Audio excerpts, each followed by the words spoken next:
Hey, all you Arizona lovers. This is the Finding Arizona podcast. I'm your host, Jose. And I'm your producer, Brittany. And here at Finding Arizona podcast, we collect the local stories of all entrepreneurs and from around the valley. So join us at findingarizonapodcast.com, where you can hear every episode and see it as well at YouTube. Like, subscribe, and comment below who you want to see next on our show. And when you're ready to start your podcast, you found the right spot. Found House, your next podcast production company. Now, let's get back to the show.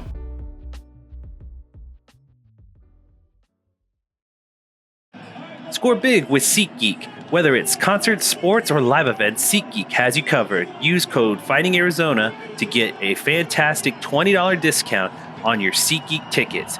Catch your favorite live events hassle-free with extra savings. Visit SeatGeek.com and make every experience unforgettable.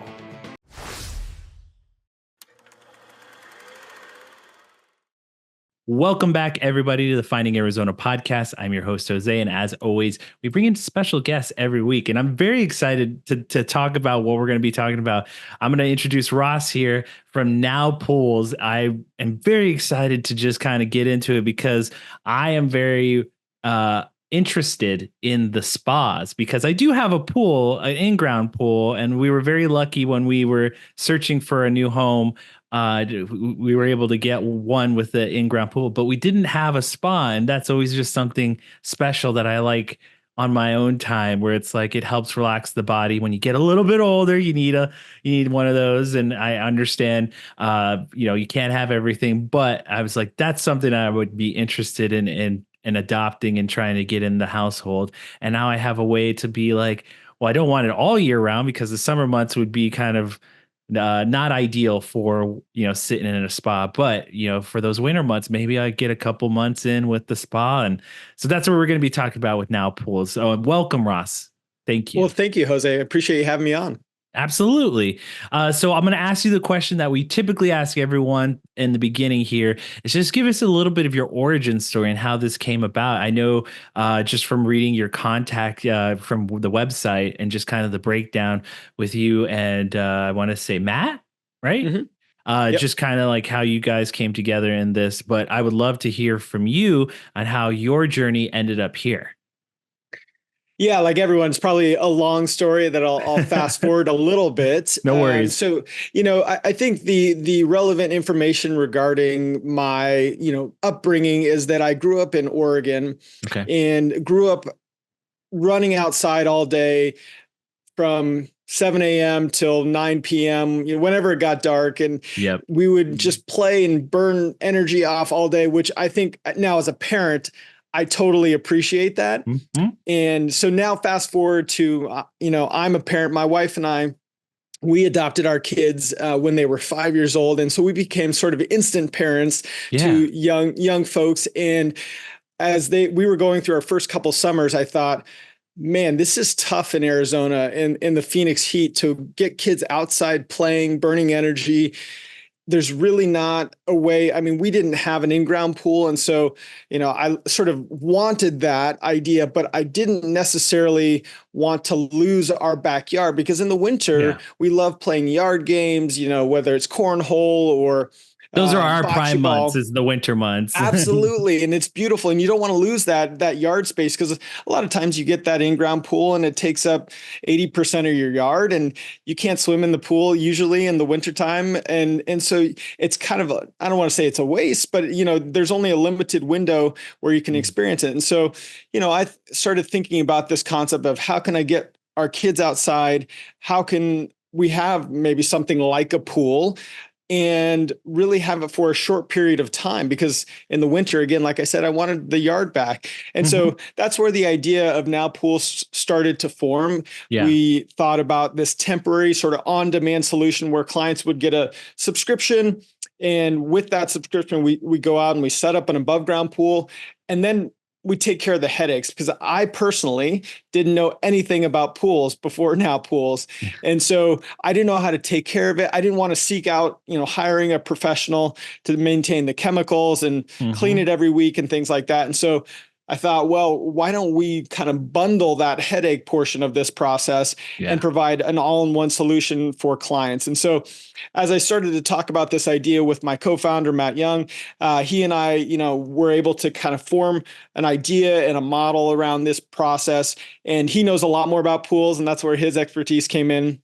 Great. But that's kind of the genesis of now pools. And we're now going strong in our fifth season now.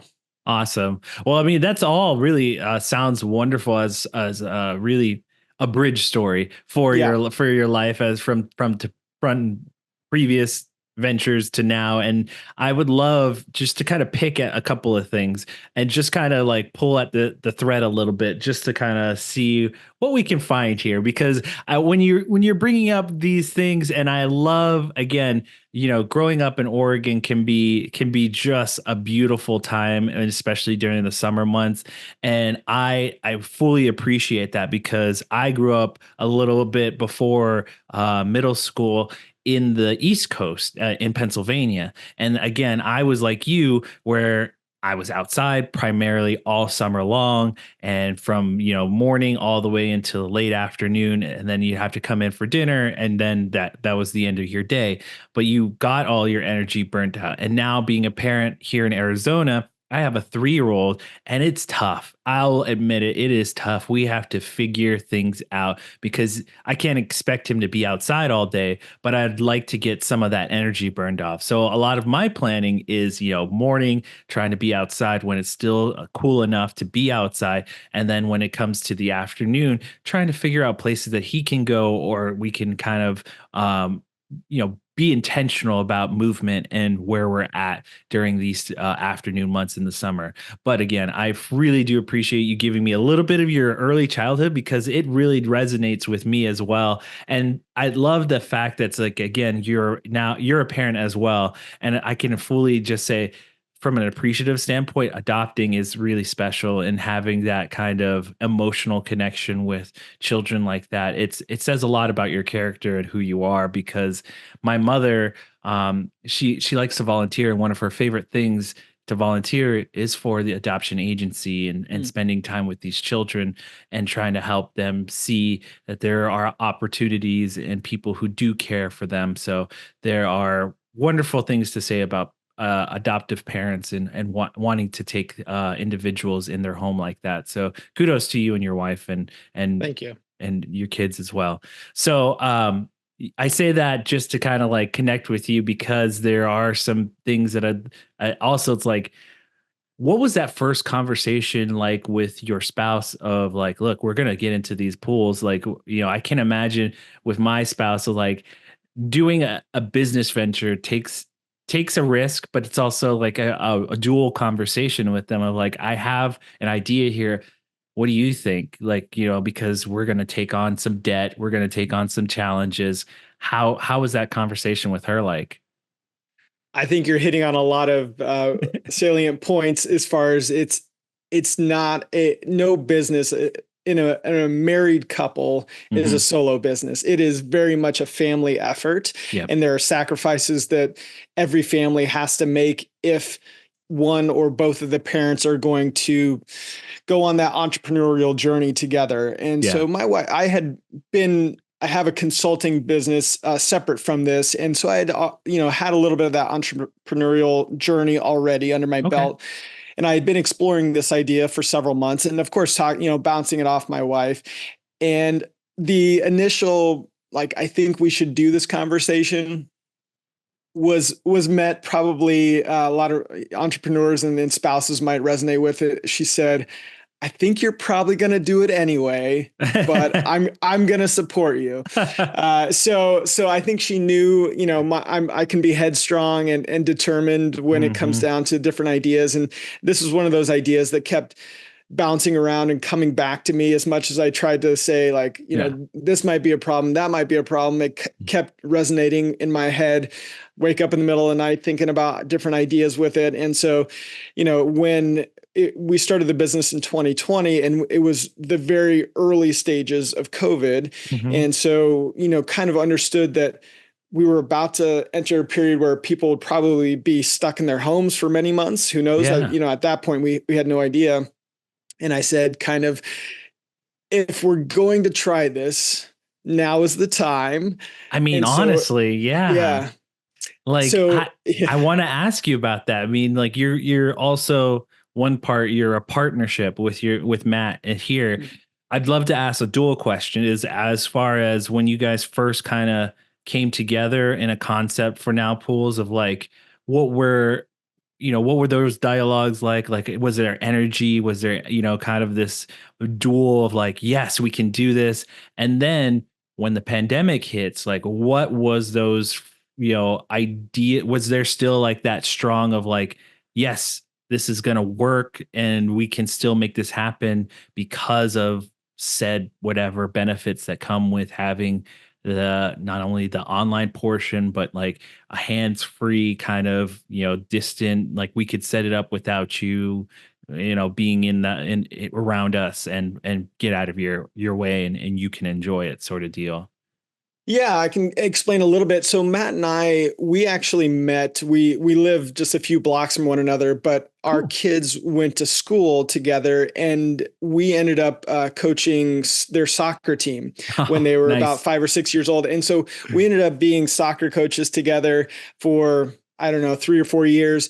And so we had an existing relationship, and Matt had called me one day while I was thinking about this project. And, we were just kind of catching up on the weekly plan and practice and, the game and things like that. And he said, well, what else is going on with you? And I said, I've got this idea.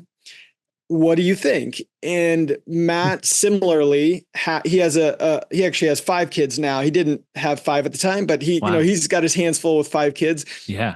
and does not have an in-ground pool. Hmm. So he immediately resonated and basically said, yes, I'm in. And we sort of acknowledged that we had no idea if there would be a third client that might sign up beyond Matt and I.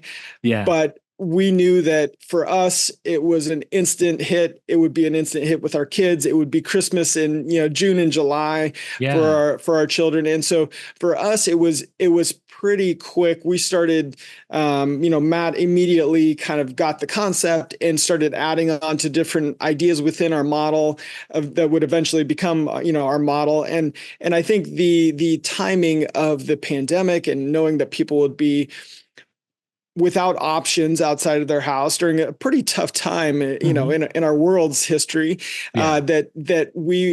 this was the right time to give it a shot. And, I think we would know pretty immediately if it fell on its face Hmm. that there wasn't legs to this, that during this time, it was as best a shot as we could give it. And if it didn't succeed during this time, well, at least we had our answer. Yeah. Fast forward, obviously we got our answer, and the answer was yes. There was a lot of other folks outside Matt and I that were interested in this service. That's awesome. I mean, in true actuality of like, if it's not going to work while you are at the, lowest of depths of, things going on in the world. I mean, it says a lot because we got, where we were because during the pandemic, there was a lot of restaurants and other things closing down and struggling. And what I started noticing was like, it went back down to the basics of like your bread and butter of like, what do you provide to your clientele, who you are at the foundational piece? And they all chose to like reassess, like reaffirm that and or reassess it, where it's like, okay, maybe this won't work, but maybe we can pivot so that we can make it this other thing that works really well and helps the clients, come back to us and be still helping us out.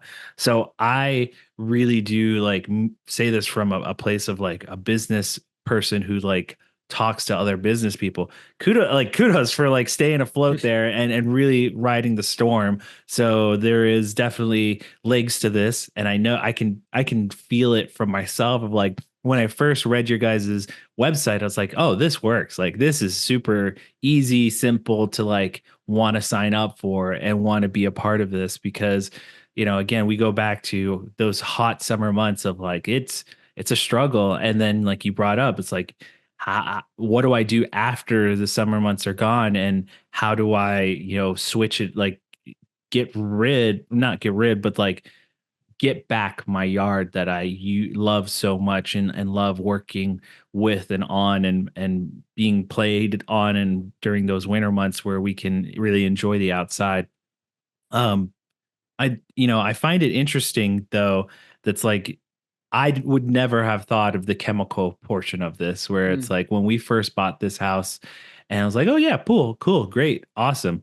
And my wife is, from San Diego, and she was the one that was like, we have to worry about the chemicals and cleaning it and having it, on a daily basis. I was like, oh, well, I don't know anything about chemicals, or like I never took chemistry class because my primary route in college was design. And so I went down the non-chemistry route of science. And that was like on purpose because I couldn't, that type of stuff was like beyond me. And so my wife was like, look, I've been around pools my early childhood. I will take it upon myself to be the pool girl. And I was like, okay, good on you. If you want the pool, because she was really the one pushing for the pool. I was like, I'm cool with going to public pools and like and doing it that route. But she was like, no, we have to have our own. I love water and I love pools. And if we're here in Arizona, we're gonna have a pool. And so I was like, okay,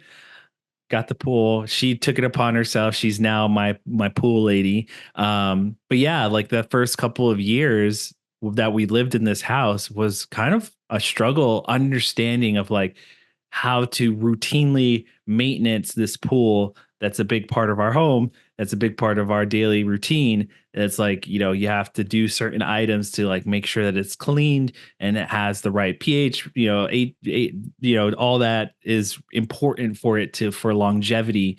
And so that was like a big struggle for us. And I would have, again, when you're starting out a business, like those moments of like, well, where are the challenges? Where are the things that our clients are going to look at and really struggle with? And we need to find a way to leap over that and help them with that as well. So, can you give us a little bit more insight on that service part of the chemicals and helping, your clients with that? Yeah, and I think we live in a time with a little bit different mindset, and in some ways we're spoiled, but we've come to accept that we expect things to be delivered quickly. We expect them to be hassle-free. We expect them to be user-friendly, which are all kind of admirable things for the most part. There's probably, again, sometimes I think we all take it for granted a little bit sometimes, but playing into that, it was an opportunity for us to be able to say, our subscriptions, we can have pools delivered. I mean, we've delivered pools the same day people have signed up. We've oftentimes delivered a pool within 48 hours. If it's important to a client, they've got a birthday party coming up or whatever the case may be, we have delivered very quickly. And that's, a point of pride of our subscriptions. But then comes the reality of like, well, this water needs to be maintained, and it doesn't just keep itself, dropping some chlorine in it is not all that needs to happen. And even when comparing to in-ground pools, the above-ground pools are a little more fickle. They can be tougher to maintain. They're less forgiving. And so that was, an awareness, but not a full understanding from our side of things, is that these above-ground pools need to be maintained very frequently, and we need to be on them on a weekly basis and make sure the chemicals are dialed in and understand, if things are slightly off, how do we correct it? And so there's certainly been a big learning curve on our end as far as not only the chemistry, but, water temperature was a early issue for us. And that was, it was maybe July of our first year. And as you can imagine, one of our above ground pools sitting in, 115 degree heat for, weeks on end, it will start to take on the form of a bathtub. Yep. And so we had to figure out, how do we cool this thing down? And so thankfully we've come up with our own kind of proprietary aerator that cools these pools down. And we've, iterated on that, throughout the years and made it a really, polished product in the end. But it was a little bit trial and error. And, the mother of necessity, mother of invention is necessity. So we had an issue with our pools getting too hot. And so we had to come up with a solution. And that's what the entrepreneurial journey is. It's being committed to figuring out solutions day after day, because there's always going to be problems, and we have no shortage of that, but we're committed to finding solutions. Yeah, that's really great, because again,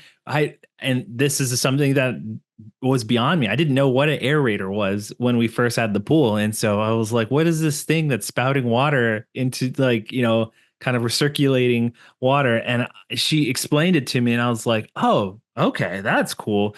Science. Science. And I was like, I never, again, something that never would have dawned on me. I just enjoy the pool. Like, that's just me. I just enjoy the pool. And it's really funny though that you brought that up, because it's like, again, something that we dealt with in the very beginning of, like, the water dropping low, it's evaporating. On top of it, the water gets warm after a while. It's like you said, 110, 115, couple of days in a row. It just feels like a warm bath. And it's funny that, because you're dealing with something on a daily basis, or you're dealing with it on more of your terms of your own home. It's like, it's just something that's like, I'm used to. Like, we figured it out, like you guys did in that early stages. I was like, we figured it out just because we were dealing with it. We're like, why is it doing this? Or why? Like, we kept asking those questions, and we figured it out just from trial and error. But, when you're in a business mode, it can be a little bit daunting. It can be like a struggle. But the fact that you guys, like you said, you mother of invention of, like, we're dealing with customers who are having to worry about it getting so hot and warm. How do we prevent this water from becoming uncomfortably hot? And so, that's really cool that you guys figured an aeration system that'll keep it cool and enjoyable, because that's just really awesome. Because I've seen some aerators and see them in in-ground pools. I have yet to see something of an above ground pool with an aerator like that. So that I would be intrigued to kind of see that firsthand myself. Yeah, and I think that sort of encapsulates a little bit of our entire journey with this business.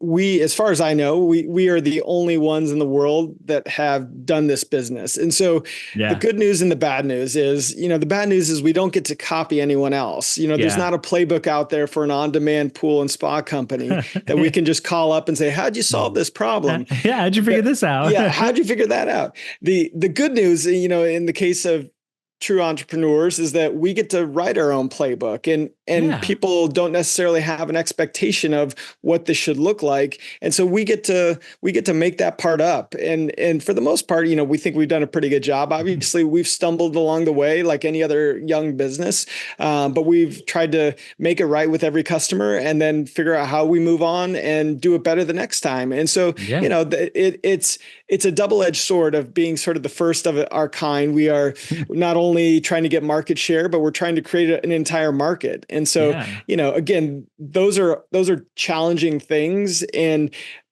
for me, the thing I remind myself of is just, it's an opportunity. Mm-hmm. We have an opportunity to create the business that we want. It doesn't have to look like anyone else's business. It doesn't have to look like the other on-demand pool company, because that doesn't currently exist. And so, that to me is exciting. And, it gives me energy in the mornings when I think about that stuff. Yeah. Let me ask you this, because we are a little bit talking about the kind of individualism that you guys are standing upon with your business as well. When you're doing product innovation, it can be daunting as well. And so I imagine that you had a first couple of iterations of the aeration system.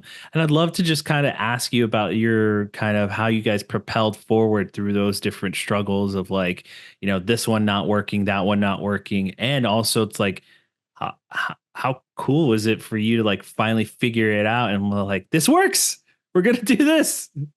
Yeah. I mean, I think that is the experience in a nutshell, as far as like, a client may mention a problem that we weren't having on our own. It's something unique, but it's not just unique to them. Mm-hmm. It's clearly big enough that we might run into it again and again. And so we have to find a long-term solution for it. And that's kind of been our mindset, is like, if we hear of one problem, we got to figure out how do we assume it's for everyone. It could be for everyone, and we have to figure out a solution of how do we fix this client's problem and how do we prevent it from happening in the future, or how do we address it when it does come up inevitably in the future. And so, yeah, that is what I would say, is that always be honest with your clients. Our clients have been amazing as far as understanding, like, oh, your water's hot or whatever the problem might be.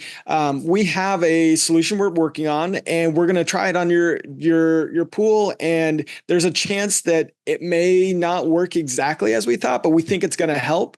Yeah. And, the reality is, like, when you're honest and upfront with clients and you treat them with that they're intelligent, and you empathize with their position, they will give you a lot more grace and understanding that they are truly working on it. They are communicating what they're working on. They're not acting like everything is fine. So I think there's a healthy respect for our clients in the process. And I think, from my perspective, treating every client like I would want to be treated as a customer goes a long way and gives us grace to screw up and stub our toe occasionally and come back and rectify the situation. Again, not that we've gotten everything right from the very beginning, or even our solutions. They've gone through iterations, versions 1, 2, 3, 4, 5, lots of different versions. And so we are dialing in our offering every day to be a little bit better. And hopefully we're always thinking that way, is that, this mindset doesn't leave us when we grow bigger and bigger, that we're always looking for opportunities to make the client experience better and to make our business better as a whole. Well, it means a lot, especially from a customer standpoint. Myself, it's just like great for you guys to really, be transparent in that kind of like, look, we're new. We're also one of the very first, and you're probably not going to find this anywhere else, but we're going to also be honest and upfront with you, where it's like, this is a solution that we've thought of and it may or may not help. So here we go, and let's try it together. And if it doesn't work, we're going to work with you to make sure that if we can give you another solution or help you out in the future with when you want to try it again. And so that's, again, one of those things about being the primary, the first of your kind. And I hope and wish there were going to be more business people like with you, those kind of ethics with their stuff. And so that makes me happy that you're starting here in a very particular area, especially Arizona. I hope it bleeds through and it shows with other entrepreneurs who come from here. It's like, look, you're in a unique situation weather-wise and everything else-wise, but it's like you can be honest and people will give you the grace here, especially to really understand that you're doing the best you can and you want to bring them a happy ending to resolve any issues. So kudos again to making that happen with you and your clients as well. I want to really ask lastly, because you had brought up you having another business that I'd love to understand, like culture wise, what are some of the things that you benefit from having that other business that you bring into this one, and maybe pull those kind of learning moments from your previous business, or even your leadership skills from that business that you bring into now pools? Yeah, and to give you a little bit of insight, I do consulting. I have a small team that does consulting on systems and automation Mm-hmm. to other businesses, and so obviously there was a lot of insight and knowledge that we directly transferred over to Now Pools, Okay. and that inside knowledge and ability has certainly helped propel us to in Now Pools to stay leaner. We operate on a pretty lean human resources, human capital Yeah. standpoint. So that part has been great. I think the thing that has again been a little bit necessity and a little bit by design is that as a leader, I want to surround myself with responsible team members. And Mm-hmm. I think that I always take the approach that, you know, we have a pile of work to do as a team. Yeah. And I don't care if you're the owner or the person that just started yesterday, as long as you know what to do and can contribute to the workload, then jump in and Mm-hmm. get stuff done as a team. Obviously, there's some benefit to everyone kind of having expertise in different lanes and things like that. But for the most part, if you can help out and we've got a team deadline or we've got a pool that's got to get installed tomorrow, and this Mm-hmm. person's out sick, we pick each other up. And so I think Yeah. that's kind of the lesson that I always try to impart to our team is that it doesn't matter what your title is. It doesn't matter if someone has crowned you a manager or again, the first person, the person that's been hired the most recent. I want us to all act as if we were the owner of the company. Mm-hmm. And, that kind of mindset has helped me in the past when I was working more in the corporate world is that, what would you do if you were the owner, if you were spending the money of the business, would you make the same decision? And, if you go into making decisions that way and justifying your actions, I think you will come out 99% of the time with a really good result. If, occasionally our team will make a decision that I don't necessarily agree with, that I see it from a different perspective, but they explain to me why they made it. They explain to me why they thought it was with the customer's best interest in mind and with the company's best interest in mind. And I can completely support that. Again, I might have a different outcome I think is best long term because maybe I have a little bit more information. Mm-hmm. But for the most part, I want our team members to decide and make decisions based on the client's need, the company's needs, and the overall team's need. And if they're doing those things, then it's going to be a positive outcome 99% of the time. Sure. Again, Yeah. I might disagree slightly, but for the most part, it's going to be a positive outcome. And I think that kind of thinking will help them, whether, a lot of our team members, their last job is not going to be in Now Pool. So, Yeah. What next job or what next career they move on to, that kind of thinking will really serve them well. Yeah. I think they're all parallels to working in a team aspect of like you are deliberate in what you do as your actions. And so as a result, is it benefiting the team as a whole? And those are the types of people that you want is those who make decisions that want to benefit the results in a positive way. So when you have that, leadership skill to want to continue that, you are definitely on the right track when building your own, team as well. So it's like I think you are doing wonderful things with Now Pools, and I wish you guys nothing but the best of luck. I know that you guys are going to do wonderful things. I just want to just take a moment to like understand where you guys are at and what you guys were doing. And that's what we did today. And so I have high hopes. I have no doubt that this is going to continue forward and hopefully expand this. So now we kind of come into the concluding questions is which is goals and hopes and dreams and things like that of like, what are some of the things as an owner that you're hoping to do? Is it expansion into other markets? What are those types of things that you're trying to push forward with Now Pools?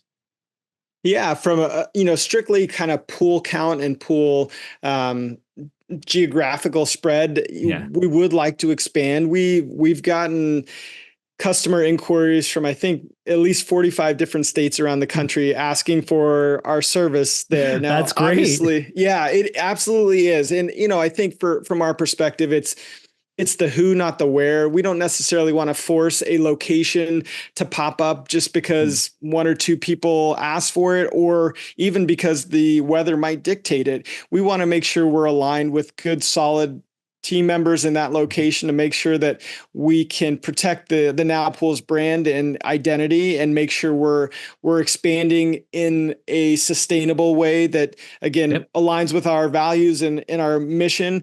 And so we are looking to expand. We hope to be in a second location in the spring of 2025. Awesome. And eventually, I have dreams of being all across the country, but one step at a time. One step at a time. One step at a time. And that's the great thing about something that you start with when you are in a very passionate, very intrigued mode.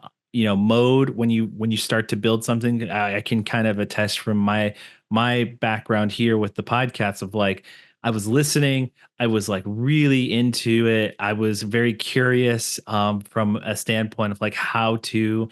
And so when the opportunity or kind of the idea struck of like, let's make stories around the valley, around Arizona, because I grew up on a Indian reservation up north.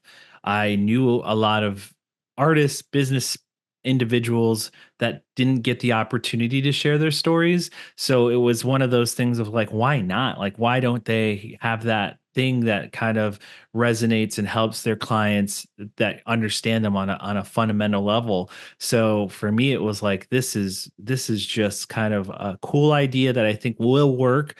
And when I kind of started to learn how to and build the podcast business brand, whatever you want to call it, it took a snowball effect. It kind of rolled into this something more, and we've kind of pushed it to the envelope of where it is today.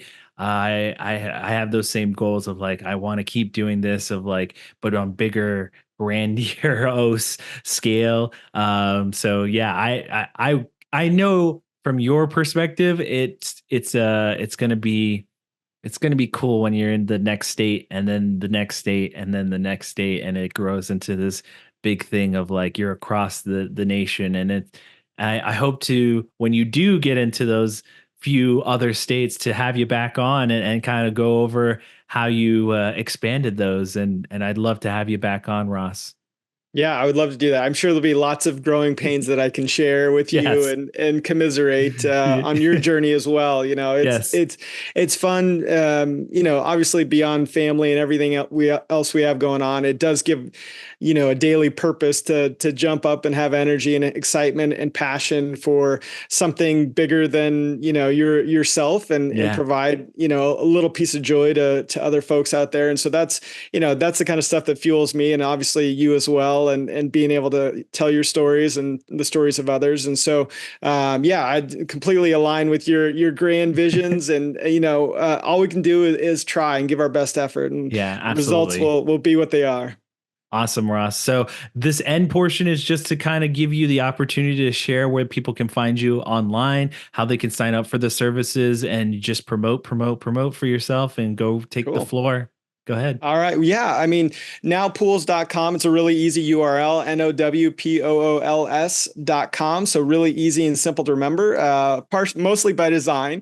And then, if you want to reach out to me directly, happy to do so. LinkedIn's probably the best way to find me. Ross Novotny, Novotny is my last name. Mm-hmm. And so, reach out. Love to always connect with other entrepreneurs or people that are just interested in the business. And, would love to see everybody out there in their own Now Pool, when appropriate.